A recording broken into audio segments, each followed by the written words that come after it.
Bonjour, c'est Anne-Sandrine Di Girolamo au micro des Ondes de l'Imo, le podcast immobilier attentif et curieux. Taxe d'habitation, taxe foncière, vous vous dites sans doute que tout a été dit sur le sujet et que dans tous les cas, chaque année apporte son nouveau lot de constats préoccupants, d'un côté sur les effets de la suppression de la taxe d'habitation et de l'autre sur les augmentations continues de la taxe foncière. J'ai toutefois trouvé intéressant de réunir sur ce sujet fiscal des professionnels différents afin de confronter leurs points de vue et bien entendu obtenir un débat plus constructif. 3 invités qui pratiquent donc des métiers différents pour cet épisode. Norbert Fanchon, président du groupe Gambetta et promoteur et bailleur social. Stéphane Fritz est président de Guy Hockey l'immobilier. Il pratique la transaction et la gestion immobilière. Et enfin, Sylvain Grattalou est professeur à l'université Jean Moulin Lyon 3 et président de l'UNPI, l'Union nationale des propriétaires immobiliers. Norbert Fanchon, bonjour. Bonjour Anne-Sandrine. Stéphane Fritz, bonjour. Bonjour Anne-Sandrine. Et Sylvain Grattalou, bonjour. Bonjour Anne-Sandrine. Commençons cet épisode dédié à la taxe foncière avec d'abord la parole des professionnels de l'immobilier. Que s'est-il passé en France quand la taxe d'habitation a été supprimée, Norbert Fanchon ? Je vais revenir à une déclaration du Premier ministre, du dernier Premier ministre. Oui. Quand tu casses, tu répares. Quand tu salis, tu nettoies. Oui. Quand tu consommes, tu payes. Et en fait, la taxe d'habitation, c'était ça pour les communes. On consommait des services. On consommait des services de la voirie, des services administratifs, et on payait la taxe d'habitation. En fait, quand on enlève la taxe d'habitation, quand le président Macron enlève la taxe d'habitation, on enlève le lien entre consommation et paiement. Oui. Et donc, on casse le lien entre logement, au final, entre logement et richesse des communes.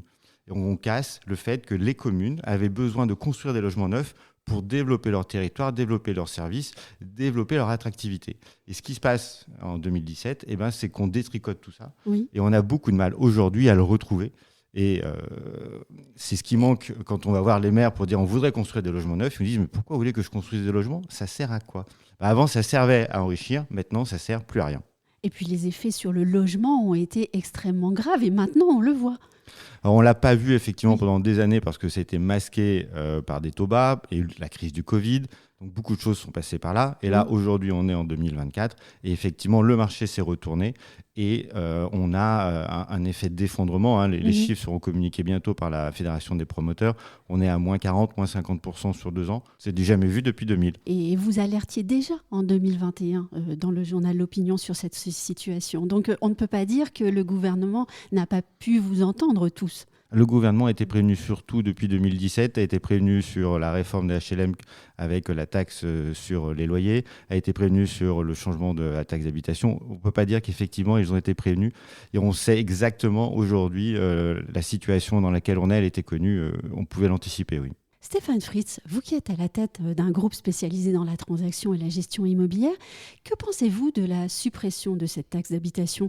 Et notamment, quelles ont été les conséquences de la suppression de cette taxe pour le logement ? Et je pense aux investisseurs, par exemple. Alors déjà, personne ne l'avait demandé. C'est bien de le rappeler. Oui, personne ne l'avait demandé.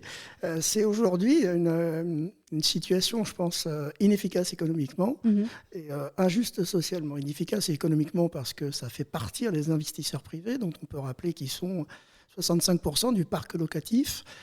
Et puis ensuite, socialement injuste, parce qu'aujourd'hui, les retraités, qui sont souvent ces investisseurs privés, ont des revenus fixes et le transfert de l'impôt locaux, des impôts locaux sur la taxe foncière, aujourd'hui, vient les mettre en difficulté, en forte difficulté. Ce que disait aussi Norbert, c'est que est-ce qu'il est complètement inconséquent de penser qu'on paye pour les services qu'on utilise aussi ? Quand je dis c'est socialement injuste, c'est exactement ce que vient de dire Norbert, mais je ne vais pas reprendre derrière lui les mêmes choses. Mais aujourd'hui, les services qui sont les impôts locaux, c'était pour payer les services consommés par le locataire, non pas par le propriétaire, qui souvent habite parfois à l'extérieur. Est-ce que la suppression de la taxe d'habitation a eu un effet positif sur le pouvoir d'achat des locataires, par exemple, puisque c'était l'argument qui était avancé ? Il a été gommé immédiatement par l'inflation de toute façon, donc j'ai envie de vous dire non. Et c'est un non radical, net, précis ? Non, il a dû être certainement pas partiellement et par certains côtés, mais il a de toute façon été complètement gommé par l'inflation. Sylvain Grattalou, l'UNPI dispose d'un observatoire de la taxe foncière qui chaque année communique des chiffres très attendus. À quoi faut-il s'attendre cette année du côté de la taxe foncière ? Alors certainement pas une bonne surprise, mais en tout cas la continuité des années précédentes, Oui. à savoir une augmentation, on le sait déjà, de la base locative, bien sûr, et puis également certaines collectivités ont déjà délibéré pour une augmentation de leur part. Donc on aboutit sur 10 ans à une augmentation de la taxe foncière qui est proche de 30%. Ce qui est phénoménal. Et c'est vrai qu'en augmentant un petit peu chaque année, on ne mesure pas que sur cette période-là, on est à 30%, alors même que les loyers ou l'inflation sont largement inférieurs. On connaît fort bien, puisque l'UNPI a souvent communiqué sur la question, le ressenti négatif des propriétaires français confrontés à des hausses continuelles de cette taxe foncière déjà depuis plusieurs années et à chaque fois de façon assez importante notamment. En fait, ce qu'on voit aussi, c'est que la question du pouvoir d'achat, ce n'est pas la seule prérogative des locataires. Bien sûr que non. Et Oui. ça, c'est quelque chose qui est un phénomène probablement nouveau. Enfin, en tout cas, dans la prise de conscience. Et les propriétaires ont été un peu anesthésiés durant des années parce que finalement la taxe d'habitation, elle augmentait, ça faisait partie de la taxe foncière, pardon, ça faisait partie de toute augmentation, de toute taxe. Là, on sent qu'ils sont arrivés au bout du bout. C'est-à-dire que la taxe foncière et son augmentation vient s'ajouter et se conjuguer à plein d'autres mesures qui finalement ne concerne que les propriétaires. Je pense à l'encadrement des loyers ou d'autres choses. Donc à un moment donné, on sent qu'il y a un début de paupérisation des propriétaires et il faut rappeler que ces propriétaires constituent la classe moyenne.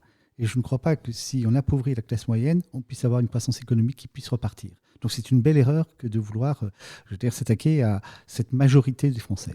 Tiens, je vais poser une question à Stéphane qui n'était peut-être pas prévue. Est-ce que la question de la taxe foncière devient un sujet dans l'acte d'achat d'un bien immobilier ? Évidemment, toutes les charges, d'ailleurs pas seulement la taxe foncière, l'intégralité des charges aujourd'hui sont Oui. un vrai sujet dans l'achat Oui. immobilier.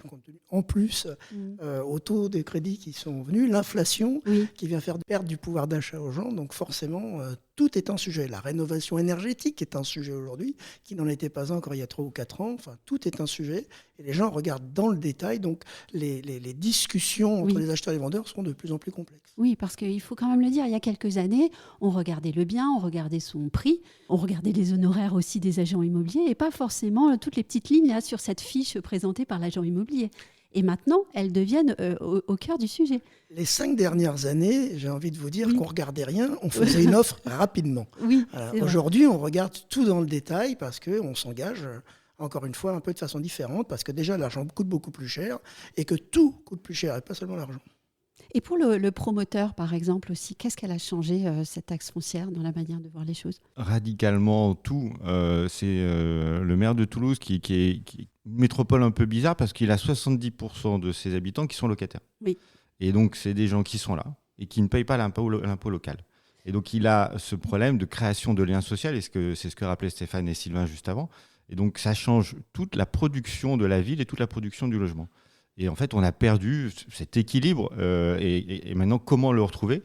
Comment les communes qui ont des finances de plus en plus dégradées, qui ont des besoins de produire de plus en plus de services, donc qui ont des contraintes aussi imposées par l'État, comment on peut retrouver cet équilibre ? On est un peu face au mur. Je ne suis pas sûr qu'on est devant une poule qui a trouvé un couteau. Je ne suis pas sûr qu'on ait de belles solutions, mais c'est une vraie difficulté pour nous. Je vais rebondir évidemment sur le mot équilibre pour demander à Sylvain Grattalou, président de l'UNPI, de peut-être revenir sur la proposition qu'il a faite, selon laquelle une partie de la taxe foncière pourrait être supportée et payée par le locataire. Oui, parce que finalement cette mesure, elle s'inscrit dans une réflexion beaucoup plus globale sur la fiscalité.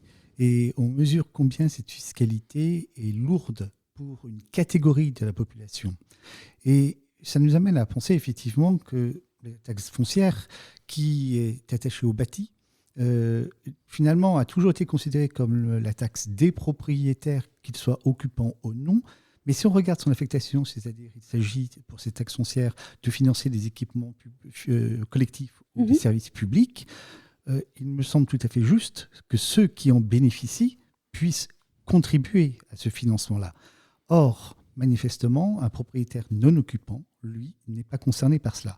Et c'est vrai qu'il y a des exigences de la part des pouvoirs publics à l'égard des collectivités, mais même les citoyens sont très exigeants. Quand vous avez une route qui n'est pas en bon état, on va immédiatement considérer que la collectivité ne fait pas son travail. Et le locataire va le faire. Simplement, il ne mesure pas que ça a un coût. Et aujourd'hui, je crois que c'est important que tout le monde, dans une situation économique difficile, puisse contribuer à hauteur de ses moyens, mais puisse contribuer et que ce soit la société entière qui puisse, à travers son action, se dire, voilà, on va tous faire quelque chose pour que notre société aille mieux.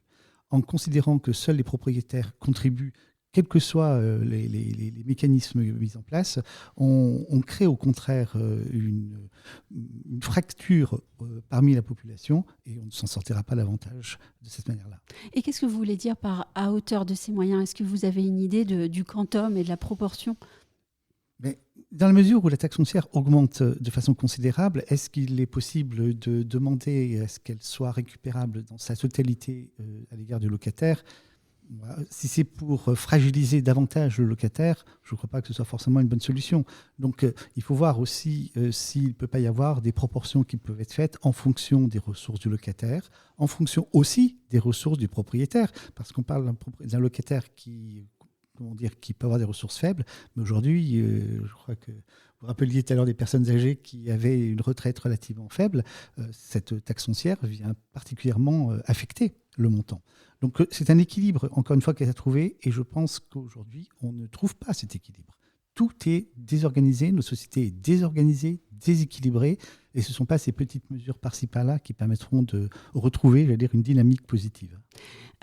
C'est à l'avocat que je vais m'adresser, puisque vous êtes avocat. J'ai quand même une question juridique. Vous avez rappelé que la taxe foncière, c'est un impôt sur le bâti. Et même si vous avez aussi évoqué son usage un peu perverti par les collectivités, est-ce qu'il est véritablement juridiquement exact de penser que cet impôt puisse être supporté, même partiellement, par un locataire, qui donc, par essence, n'est pas le propriétaire de ce bâti ? Mais on peut être propriétaire du bâti et occupant du bâti. Dans les deux formules, il y a le mot bâti. Donc tout dépend de la manière dont on appréhende les choses. Alors effectivement, on peut imaginer, si ça devait coincer, que le propriétaire conserve la taxe foncière, mais il faut inévitablement que le locataire puisse aussi contribuer. Les choses sont claires et vous l'avez rappelé, les caisses des collectivités sont vides. Donc, et il y a des demandes et des exigences et il faut bien qu'on vive ensemble. Donc il faut bien trouver des sous quelque part. Donc je crois que dès l'instant où tous les Français qui ont besoin de services et à qui on offre des services, que tous ces Français participent. Voilà. Je crois que c'est une question de justice sociale, d'équité fiscale. Et ne faudrait-il pas appeler les locataires à contribuer à nouveau, peut-être aussi à un nouvel impôt, un descendant de la taxe d'habitation qui se rattache, lui, pour le coup, à l'usage du logement et des collectivités ? Ça serait la formule la meilleure, mais encore faut-il que les pouvoirs publics acceptent d'une manière habile de se déjuger ou de revenir en arrière, bien sûr. Et ce n'est pas forcément très tendance de dire ça, mais je crois que si on se contente d'agir uniquement sur une catégorie de la population, inévitablement, on n'avancera pas d'une façon positive. Stéphane Fritz, vous avez l'air de vouloir réagir. Oui, non, on n'aura pas de retour en arrière de la taxe d'habitation. Donc, il va falloir faut que ce soit l'appeler autrement, admissible. Mais sur la contribution du locataire qui utilise les services dans la vie, je pense que c'est une évidence aujourd'hui. Et puis encore une fois, on n'a pas de vision globale. Aujourd'hui, on évoque ces sujets à l'aune de la taxe foncière, mais ce n'est pas le seul sujet. On a besoin des investisseurs privés pour pouvoir loger les Français demain. Il y a des vrais sujets et on n'a pas de plan assez général sur comment on va habiter ensemble demain. Et c'est peut-être ce qui manque. D'ailleurs, la députée Estrosi Sassone appelle peut-être à une loi de refondation du logement. Pour le coup, elle vient regarder de façon structurelle et conjoncturelle la situation. Elle appelle à un plan beaucoup plus général. Elle donne des mesures pour aider... pour soutenir la demande assez immédiate, comme le report à 2028. Alors moi, le report à 2028 pour loger les classes G et F, je ne suis pas favorable particulièrement au report. C'est juste que je crois que les gouvernants n'auront pas le choix de reporter compte tenu de la situation, parce qu'on fait peser sur la location, en enlevant justement des logements du parc, on va faire peser sur la location. J'ai des propriétaires qui aujourd'hui sont assez contents qu'on ne construise pas suffisamment, puisqu'ils disent de toute façon leur prix va augmenter. Donc, j'ai même l'histoire d'un propriétaire qui a 30 appartements et il y en a 7 qui ne peut pas louer. Donc il ne va pas les louer. Et donc, alors on pourrait penser qu'il va perdre de l'argent. Lui, il considère que non. La plus-value étant, tellement il y a peu de logements et pas suffisamment construits, qu'il récupérera son argent à la sortie quoi qu'il arrive. Il attend peut-être un nouveau président aussi. Ouais, enfin, nous, en attendant, tout ce qui n'est pas construit maintenant nous met dans cette situation compliquée, notamment tous les Français. Là, la refondation que vous évoquiez par Dominique Estrosi-Sassone, pourquoi pas ? On verra ce qui sera repris dans le futur projet de loi. Mais la refondation, ça prend du temps en général. Oui. Et est-ce qu'on a du temps ? C'est ce que dit Stéphane. Et moi, je pense qu'on n'en a pas. Et quand on voit les chiffres des loyers, quand on voit les difficultés de logement de toutes les classes, y compris la primo-accession, on n'a pas de temps. Et pour rebondir sur ce que disait Sylvain aussi, moi, je voudrais un grand soir de la fiscalité. Quand on est propriétaire d'un logement et qu'on loue, quand on est dans les tranches supérieures, on a 55% sur le revenu. On rajoute la taxe foncière, je crois que c'est maintenant monté à 2 mois quasiment. Oui. Plus tous les frais de gestion des agences qui sont énormes, n'est-ce pas ? Non, je plaisante en disant ça, mais en fait, la rentabilité. Défiscalisé. Voilà, la rentabilité de l'immobilier, elle est pas bonne et elle est inférieure en tout cas au capital. Et est-ce que c'est normal ? Est-ce que c'est normal qu'on ait une rentabilité sur le capital à 30% et une rentabilité sur l'immobilier à 60-70%. Moi, je pense que non. Donc, une flat tax sur l'immobilier à 30%, comme sur le capital, ça résoudrait beaucoup de choses. Et c'est ce que dit Stéphane, ça permettrait d'avoir une autre vision que de dire taxe foncière, taxe d'habitation. On aura toujours le problème de je consomme, je ne paye pas sur la taxe d'habitation. Bon, ça, aux politiques aussi de faire leur boulot de politique. Mais si on avait déjà une flat tax sur l'immobilier, ça redonnerait une envie, une volonté à acheter et à mettre son logement à disposition. Sylvain Grattalot, vous voulez réagir ? Oui, je voulais réagir juste sur un terme. Je suis bien sûr tout à fait d'accord avec ce que dit Norbert, mais c'est le mot rentabilité. C'est inaudible aujourd'hui. Et pour nos propriétaires, vous parlez de complément de revenus. En réalité, c'est ça. Il y a une logique de rentabilité qui est l'approche, je dirais, mathématique qui permet de dégager quelque chose. Mais il faut surtout considérer que les propriétaires, quand ils font l'acquisition d'un ou deux ou trois biens, c'est tout simplement pour compléter une retraite qui est difficile. Et donc, ce n'est pas une perte de rentabilité, c'est en réalité une perte de complément de revenus qui vient fragiliser une population qui doit rénover des bâtiments anciens, alors même que ces mêmes personnes sont aussi assez âgées. Donc, il y a une équation qui est assez compliquée. Voilà. Donc, la terminologie, à mon avis, doit aussi évoluer pour qu'on prenne vraiment la mesure des difficultés des propriétaires. Mais est-ce que parler de rentabilité aussi, c'est peut-être continuer d'espérer qu'on ait des investisseurs en immobilier ? Mais je crois inévitablement à ce qu'on puisse continuer à utiliser ces termes-là. Simplement, il faut que ceux qui sont en charge de prendre des décisions comprennent correctement les choses. Et je crois qu'on doit avoir une approche qui est autre, changer de paradigme, accepter que les propriétaires ne sont pas ceux, encore une fois, du 19e siècle, que c'est la France moyenne qui essaye tant bien que mal de pouvoir se loger et éviter à l'État d'avoir cette charge-là, et puis aussi un stock de logements qui permet aux autres Français d'être logés. Et ce rôle sociétal du propriétaire, il ne faut pas l'oublier. Ce ne sont pas des catégories de personnes privilégiées, ce sont des acteurs du logement, au même titre que ceux qui, même à titre privé, ont un rôle beaucoup plus important, donc ceux qui sont un peu plus dimensionnés, et puis ceux qui en sont des professionnels. Et tous ensemble, on peut contribuer à loger les Français sans que l'État ne s'engage aussi violemment dans le logement et pourrait peut-être davantage assumer sa tâche régalienne qui est de s'occuper des plus démunis, des plus défavorisés. Et je ne crois pas que ce soit fait de ce point de vue-là. Ce qui est marrant, c'est cette terminologie de reconnaissance de l'investisseur, elle est dans le rapport du Sénat. Oui. Et c'est la première fois, moi, que je vois un document politique qui reconnaît l'intérêt économique et social du bailleur.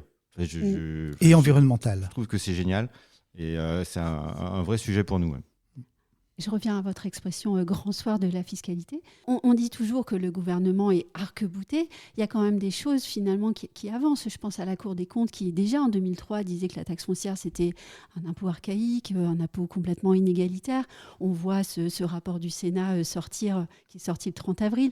Malgré des difficultés, on a quand même, je pense, une prise de conscience. Prise de conscience sur quoi ? Il y a une réforme de la fiscalité. On parlait de la réforme du coût du capital ou de la fiscalité sur le capital. Ça a été réformé parce que c'est un souhait du président. On voit bien que sur l'immobilier, c'est totalement archaïque. Dire que la taxe foncière est archaïque, les valeurs locatives datent de 1960, je regarde, 70. Elles vont être revues. Ça fait 20 ans qu'on dit qu'elles vont être revues. quel impôt n'est pas archaïque? Voilà. Est-ce que la TVA n'est pas un impôt injuste et archaïque? Si on rentre dans ces sujets fiscaux, on rentre vraiment dans le grand soir de la fiscalité. Donc on va attendre cette éventualité-là. Le pouvoir politique fait 2 erreurs au démarrage. Déjà, le secrétariat général de la planification écologique considère, parce qu'il est dans son rôle de réduire les gaz à effet de serre et aller vers le zéro carbone, donc il est dans son rôle, il considère 250 000 logements à construire compte tenu de la démographie. Et tous les rapports successifs, et celui de Dominique Strasser-Estrosi également, sont autour de 450 000. Donc déjà, les comptes ne sont pas justes.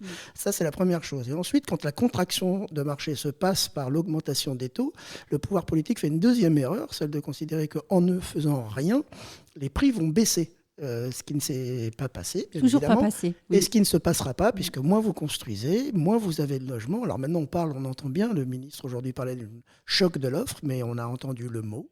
Des mesures derrière, on voit bien qu'il s'occupe uniquement du social. C'est une chose importante, mais ça représente 15 à 16% du parc locatif. 65% du parc locatif aujourd'hui est soutenu par des petits propriétaires et non pas des grands groupes. Donc aujourd'hui, ces deux constats-là nous mettent dans cette situation. Donc il est temps de sortir de ces constats avec un vrai plan à long terme pour revoir la fiscalité, mais aussi peut-être...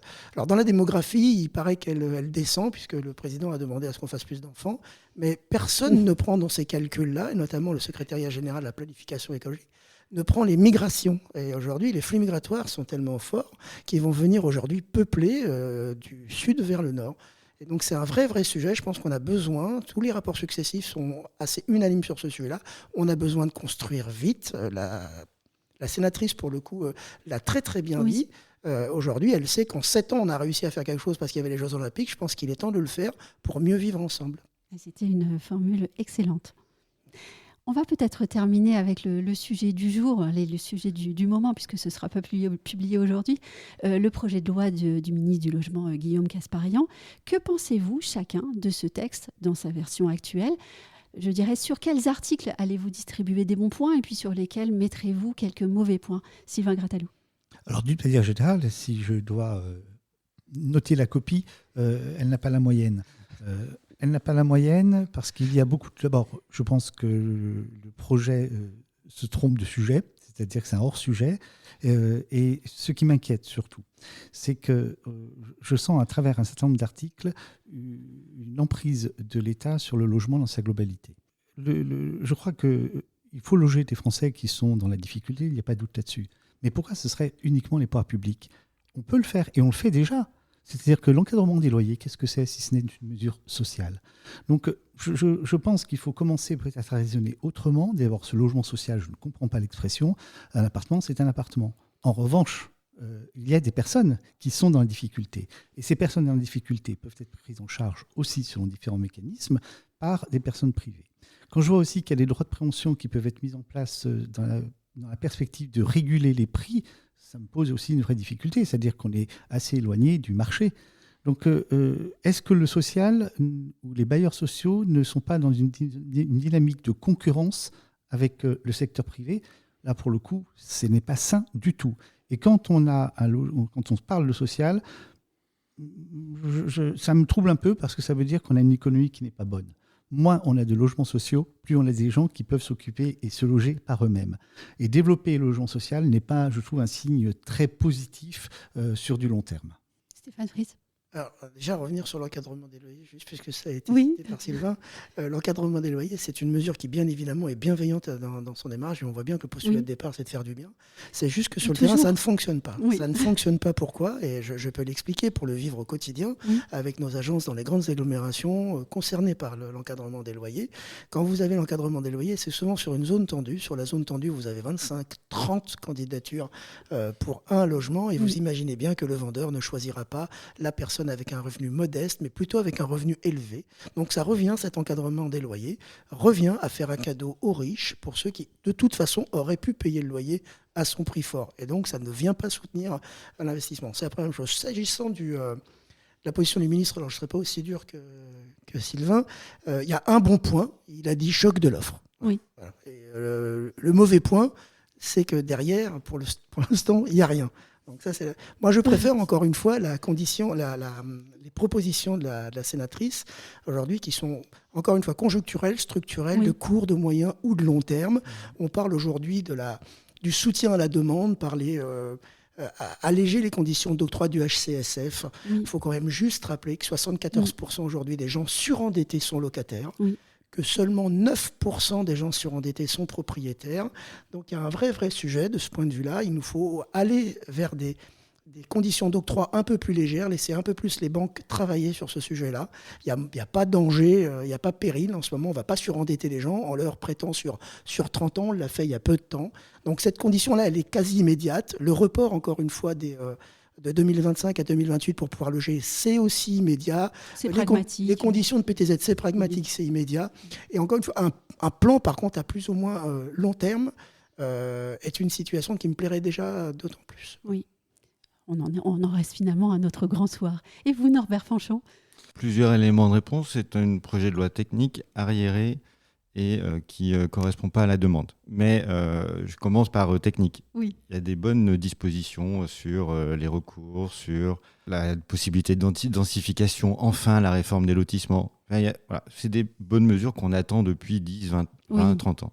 Oui. Le problème, c'est que ce n'est pas au bon moment, c'est qu'on fait ça en 2024, on aurait dû faire ça en 2017, quand on avait effectivement besoin du choc de l'offre. Aujourd'hui, on a besoin d'un choc de la demande. C'est en ça où c'est un peu retour vers le futur. On nous sort un projet de loi bon, techniquement, mais qui ne correspond pas à la période. Et je crois que c'est ça qui, nous tous professionnels, nous agace profondément parce qu'on disait tout à l'heure, on alerte, on essaye de communiquer depuis des mois les uns et les autres. Et en fait, on n'a pas été entendu. Oui. Donc, on est un peu déçus. Par contre, le rapport de Dominique, effectivement, Estrodi Sassone, on sent qu'il y a eu consensus, on sent qu'elle a travaillé avec les professionnels et qu'elle en a ressorti la quintessence. Enfin, dernier point, pour réagir quand même à ce qu'a dit Sylvain, c'est que de ce rapport, de ce dossier de loi technique, on en fait un sujet politique. Et ça, je le regrette profondément parce qu'on est en train d'opposer HLM à bailleurs privés. Et c'est pas le sujet. Et en fait, le sujet, c'est plutôt d'être unis pour porter le logement dans la société, dans le gouvernement. Et là, on voit bien par rapport à ce que dit Sylvain, et je comprends ses déclarations. Moi aussi, comme je suis bailleur social, je ne suis pas du tout d'accord avec ce qu'il a dit, mais c'est pas grave. Voilà, le sujet technique, on le transforme en politique, et on voit bien le ministre ce matin sur Europe 1, ils n'ont parlé que de HLM. Que de HLM et que de HLM. Absolument. Et le sujet, c'est la demande, le crédit. Et quand j'ai suivi les débats parlementaires sur le projet de loi COS, sur la réforme du HCSF, mais c'était lunaire. J'allais dire scandaleux. Oui. Alors, qu'il y ait des députés d'opposition qui s'opposent parce que la majorité propose des choses, pourquoi pas, mais qu'il y ait des députés de la majorité, pour ne pas citer la baronne, qui sabotent le projet COS. Enfin, moi, quand on sait la qualité des banques, la qualité du crédit en France, la qualité, ce que rappelait Stéphane, quand on octroie un crédit, les banques prennent toutes les sécurités, peut-être trop des fois, mais le crédit en France, c'est taux fixe sur des durées longues. Ça n'existe pas partout dans le monde, donc c'est génial. Et là, la majorité sabote le projet d'un de leurs collègues. Scandaleux. Oui, il y avait derrière un discours extrêmement politisé, on le sentait, et pas forcément une réflexion technique, alors que le sujet, finalement, n'appelait pas à grande réforme, au fond. C'est la première fois que j'ai écouté un débat parlementaire, donc j'étais un peu sidéré sur un sujet insignifiant, pas pour nous avec professionnels, fondamental, vide. Une assemblée vide, d'avoir un débat aussi bas, aussi politique. Alors, j'ai écouté la prochaine fois la loi de finances, parce que je pense que je vais redécouvrir le monde politique. Je suis pas sûr que ça m'incitera à voter, mais mais belle découverte en tout cas de faire de ce qui se passe dans notre démocratie aussi. Eh bien, au moins, vous serez tous d'accord sur une chose, c'est qu'il peut être très intéressant de regarder les débats parlementaires. En tout cas, on a de la chance de les avoir sur nos sites internet. Et il faut peut-être aussi avoir un œil plus averti sur tout cela. On est arrivé à la fin de cet épisode. Eh bien, je vous remercie tous les trois d'avoir bien voulu répondre à mes questions. Et puis, je vous dis peut-être à très bientôt pour un autre sujet. Merci.